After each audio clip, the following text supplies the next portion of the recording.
देखो इस टाइम हाँ असी गुरुद्वारा करतारपुरा साहिब और गुरुद्वारा करतारपुरा साहिब इस जगह ਨੂੰ ਇਹ एजाज़ हासिल है कि ਇੱਥੇ आप सरकार बाबा गुरु नानक देव जी की कबर मुबारक और आखिरी ਜਿਹੜੇ ਉਹਨਾਂ ਦੇ 18 साल गुजरते हैं वो इस ਥਾਂ ਤੇ गुजरते हैं। और मेरे पिछे तुसी देख रहे होवोगे ਇਹ ਜਿਹੜੇ ਤੁਹਾਨੂੰ नज़र आ रहे हैं ये आप जी की कबर मुबारक है।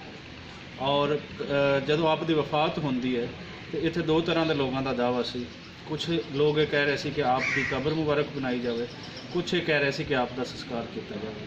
सो दस्या जाता है, रवायत है कि रात को जदों आप दी मतलब जिथे आप दी मैयत मुबारक सी उसने जदों सुबह उठाई गई चादर तो उत्थे कुछ फुल पे सी और फुल जिहड़े दो सी उन्हां दा मकसद जिहड़ा बाकी सारे दोस्तों ने लिया वही लिया कि एक साइड ते कबर मुबारक बना दी जाए, एक साइड ते संस्कार करते जाए, यानी कि दोनों दड़ियां वास्ते वो जिहड़े उन्हां दी एक दरम्यान दे विच एक कोई फुट पै रही सी उस फुट नूं रोकण दा उत्थों एक इलामती तौर पर वो सबक मिलता। सो आप नूं इत्थे दफनाया भी जाता है और आप दा इत्थे असीं तुहानूं बाद दे विच दिखाने हैं, इत्थे संस्कार जिहड़ी कीता गया है वो थां भी असीं दिखाने हैं। इस टाइम साडे नाल पंजाबी दे मन्ने परमन्ने शायर दानश्वर एहसान बाजवा साहब। बाकी गल असीं एहसान बाजवा साहब तो बाकी मालूमात लैंदे आ इस थां दे बारे, इस पाक पवित्र थां दे बारे कि इत्थों दा मैसेज की सी, एक कदों इत्थे सरकार आंदे कितना अरसा है। असीं गल करते हैं एहसान बाजवा साहब जी। जिस तरह मैं दस रहा सी कि एहसान बाजवा साहब साडे नाल है। बाजवा साहब सानूं कोई दसो बाबा गुरु नानक देव जी के जिहड़े आखिरी इत्थे 18 साल गुजरते हैं इत्थे की करते रहे, किस तरह का उन्हों का मतलब लुकाई दे नाल जुड़त सी और आखिरी दिन जिहड़े सी उन्हों की किस तरह उन्होंने हिस्टरी बनती है, की दस्या जाता है और इस तरीकी थां की इंपॉर्टेंस किस तरह तुसीं वेखदे हो? हाँ जी, सलाम अलैकुम जी। गुजारिश ये है कि हज़रत बाबा गुरु नानक जी जिहड़े ने इत्थे लागे ही बिल्कुल नाल दरिया रावी पैंदा है जिहड़ी जगह ते असीं खलोते हैं इस वेले दरबार साहब करतारपुर गुरुद्वारा साहब दे विच खलोते हैं। ਇਹਦੇ ਤੋਂ दक्षिण वाले पासे 2-2.5 पौने 3 किलोमीटर ते दरिया पैंदा है, दरियाए रावी। ते दरिया के दूजे पासे तहसील बटाले दे विच पिंड सी, उहदा नाम सी अपना पखोके। उस पखोके दे विच बाबा जी का विआह होया सी और बाबा जी हज़रत बाबा गुरु नानक देव जी का विआह होया सी और उस शादी की वजह नाल और कुछ इलाका जिहड़ा दरिया ते नाले ते बड़ा खूबसूरत वो उन्होंने मजाज नूं चंगा लगा और उस वजह नाल उन्होंने मतलब इनू बहुत ज़्यादा पसंद किया। और फिर एक होर वजह भी सी कि इत्थे लागे सुल्तानपुर लोधी तहसील बटाले जी पैंदा है, उत्थे इन्हां दी जिहड़े भैन जी सन इन्हां दे नानकी उन्हां दा नाम सी, उन्हां दा विआह होया होया सी। ते इस वजह नाल क्योंकि दोवें भैन भरा सन ते ओह कदी भैन जी कोल चलिया जाना तो भैन जी दे जिहड़े खामन सन हसबैंड सन वो उत्थे उस वेले सरकार दे मुलाजम सन। तो इस वास्ते फिर इत्थे आए तो इत्थे उन्होंने जमीन शमीन भी काफ़ी इस जगह के उत्ते जी है बाबा जी की है सी और इत्थे वाही भी 10 दिन करते रहे। तो जिंदगी के 18 साल उन्होंने इस धरती नूं बड़ा प्यार किया और इत्थे ही रहे। और जिहड़ी जगह ते असीं खलोते हैं इस जगह ते दस्सिया जाता है कि जिसे बाबा जी फौत हुए तो उस वेले मुसलमानां ते हिंदुआं दे विच क्योंकि सिख तो उदों है ही नहीं सन, ये रौला पै गया तो मुसलमानां ने कहा कि वो साडे वली अल्लाह सन, हिंदू आंदे सन कि नहीं जी साडे गुरु जी सन। तो वो ना चादर जिहड़ी है उन्हां दे शरीर मुबारक के उत्ते पाई हुई सी। तो वो सवेरे प्रोग्राम ये बनया कि हिंदुआं ते मुसलमानां ने कहा कि लड़ाई करांगे जिहड़ा फिर लै लवे।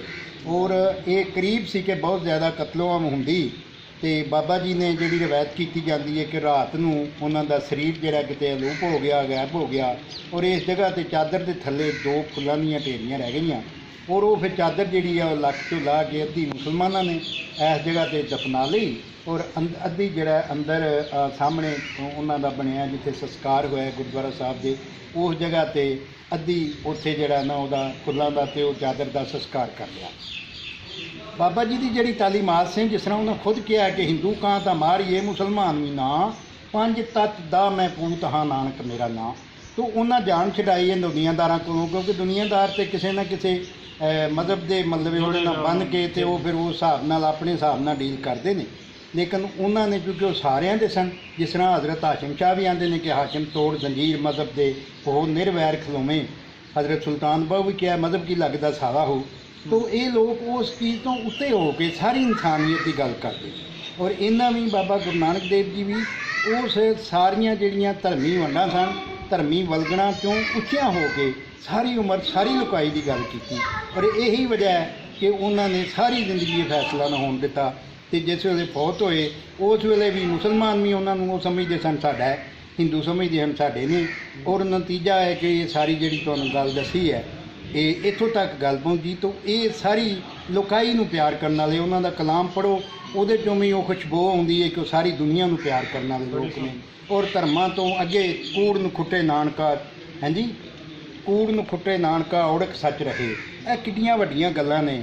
ਹਾਂਜੀ, ਨਾਨਕ ਦੁਖੀਆ ਸਭ ਸੰਸਾਰ, ਉਹਨਾਂ ਦੀਆਂ ਗੱਲਾਂ ਉਹਨਾਂ ਦੇ ਸ਼ੇਰ ਜਿਹੜੇ ਨੇ ਉਹ ਅਖਾਣ ਬਣ ਗਏ ਨੇ। ਔਰ ਲੋਕ ਜਦੋਂ ਵੀ ਕੋਈ ਦਾਨਿਸ਼ ਵਡਿਆਈ ਔਰ ਸਿਆਣਪ ਦੀ ਗੱਲ ਕਰਦੇ ਨੇ ਤਾਂ ਉਹਨਾਂ ਦਾ ਇਹ ਸ਼ੇਰ ਬੋਲਦੇ ਨੇ ਤੇ ਇਹ ਫਿਰ ਇੱਕ ਮੋਹਰ ਲੱਗ ਜਾਂਦੀ ਉਹ ਗੱਲ ਤੇ ਜਦੋਂ ਇਹ ਆਉਂਦੇ ਨੇ ਕੂੜ ਨੂੰ ਖੁੱਟੇ ਨਾਨਕਾ ਔੜਕ ਸੱਚ ਰਹੇ। ਔਰ ਇਹ ਬੜੀ ਵੱਡੀ ਗੱਲ ਹੈ, ਜਿਵੇਂ ਵਾਰਿਸ ਸ਼ਾਹ ਵੀ ਕਿਹਾ ਸੀ ਅੰਤ ਸੱਚ ਦਾ ਸਾਚਾ ਨਿਤਰੇਗਾ ਕਦੀ ਦੇਸ਼ ਨਾ ਵਾਸਤੇ ਝੂਠਿਆਂ ਦੇ। बहुत शुक्रिया बाजवा साहब। बिल्कुल जी, जेड़े सूफी हैं या उस लाइन के जितने भी लोग हैं इन्होंने तो हमेशा कुल की गल की है।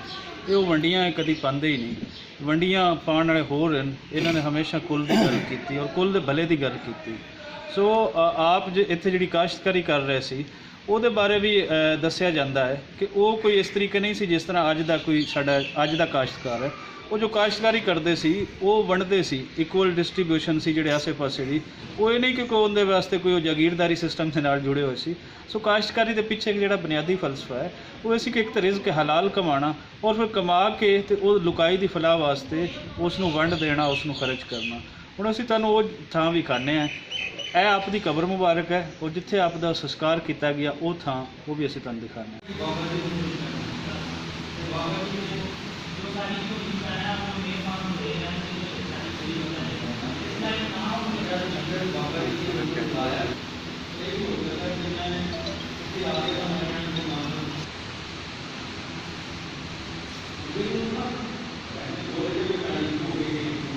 ਦੋਸਤੋ, ਇਹ ਹੈ ਉਹ ਥਾਂ ਜਿਸ ਦਾ ਅਸੀਂ ਪਹਿਲੇ ਜ਼ਿਕਰ ਕਰ ਰਹੇ ਸੀ ਕਿ ਹਿੰਦੂ ਅਕੀਦੇ ਦੇ ਮੁਤਾਬਿਕ ਆਪ ਦਾ ਸੰਸਕਾਰ ਜਿਹੜਾ ਹੁੰਦਾ ਹੈ ਉਹ ਇਸ ਥਾਂ 'ਤੇ ਕੀਤਾ ਜਾਂਦਾ। ਔਰ ਮੈਂ ਇਹਦੇ ਅੰਦਰ ਵੜ ਕੇ ਤੁਹਾਨੂੰ ਉਹ ਵੀ ਸਾਰੀ ਸਾਈਡਸ ਜਿਹੜੀਆਂ ਉਹ ਵੀ ਦਿਖਾ ਦਿੰਦਾ ਔਰ ਤੁਸੀਂ ਦੇਖਣਾ ਮੈਂ ਖਾਮੋਸ਼ ਰਹਾਂਗਾ ਤਾਜ਼ੀਮ ਦੀ ਵਜ੍ਹਾ ਤੋਂ।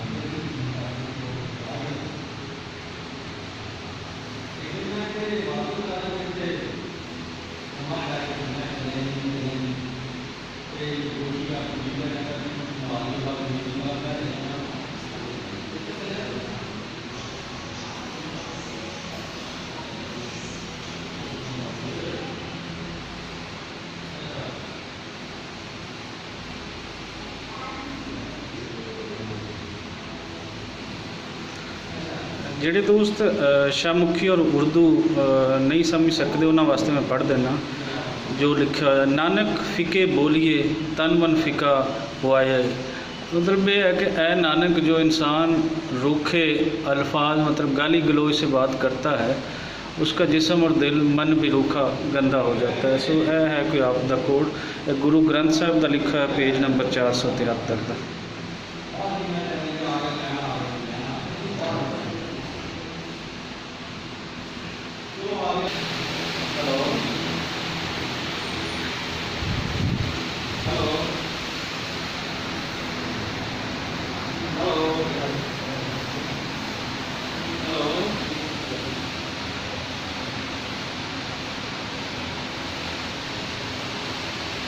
यार कल कितने गई थी यार गाइस उससे जगह आ गई यार तो कहीं मॉडल में सवाल देखना है।